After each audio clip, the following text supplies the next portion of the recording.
We know albums from the 60s and the 70s are really what most people collect nowadays, and those are the hottest albums, the Rolling Stones, the Doors, stuff like that.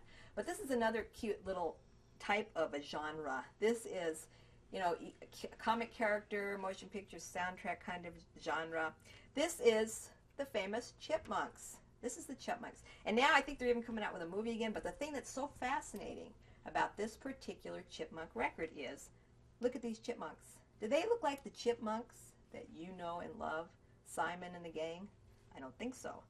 These chipmunks don't look anything like the chipmunks that are the cartoon version or the movie version. That's because these are before those chipmunks were morphed into more modern chipmunks. So the interesting thing to note is, in addition, this chipmunk record is on red vinyl. How interesting is that? A red vinyl record. So this album, we need to talk about condition too. That's an important consideration. It's in mint condition. That means it has no scratches.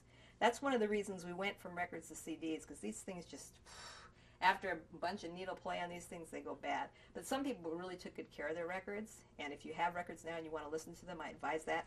But this particular record on red vinyl is worth, probably in the book, about $50. But let it be known that book prices are never, ever what you get when you go to sell records or buy them in a store. They usually, if you look at the book value, and this is the type of book, you get in a book value, you probably get half or a third. But remember that anytime you look at any collectible book, you're looking at something, and the assumption is that it's in mint condition. So something with scratches, you drop it down to half. So look for something like this that is really kind of an old version of a new character, and those things are very collectible, and especially the different color vinyls are fun.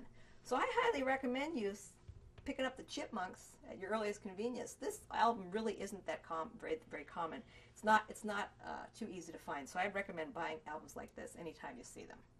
It's the Chipmunks.